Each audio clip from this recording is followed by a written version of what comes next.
Welcome back. In the last lesson, we learned how to add fractions when the denominators are the same. Today, we're going to look at what happens when the denominators are different. Let's start with this example.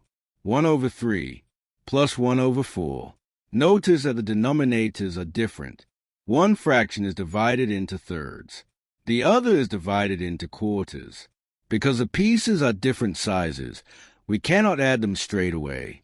First, we need to find a common denominator. The lowest common multiple of 3 and 4 is 12. So we'll convert both fractions into equivalent fractions with a denominator of 12. Let's start with 1 over 3. To change 1 over 3 into 12ths, we need to multiply the denominator by 4. But if we only change the denominator, we would be changing the value of the fraction.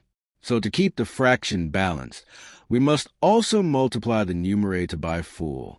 This gives us 4 over 12. Now let's look at 1 over 4. To change it into 12ths, we multiply both the numerator and denominator by 3. This gives us 3 over 12. Now our question becomes 4 over 12 plus 3 over 12. The denominators are now the same, so we just add the numerators. 4 plus 3 equals 7, and keep the denominator as 12, giving us 7 over 12. So the final answer is 7 over 12. Before we continue, let's try a quick quiz. What is 1 over 2 plus 1 over 6? Is it A, 2 over 8, B, 4 over 6, C, 2 over 6, or D, 1 over 8? Pause the video and have a think. Vote in the quiz above, and let's see how you do. Let's look at one final example. This time, we'll use a quicker method, sometimes called the butterfly method. We have 1 over 5 plus 2 over 7. First, we multiply diagonally. 7 multiplied by 1 gives us 7, and 5 multiplied by 2 gives us 10.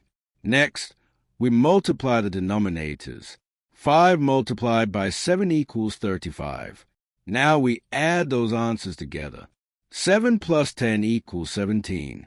So our answer is 17 over 35.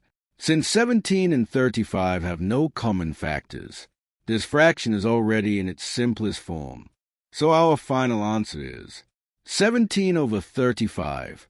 Whenever you're adding fractions with different denominators, make sure the fractions have a common denominator.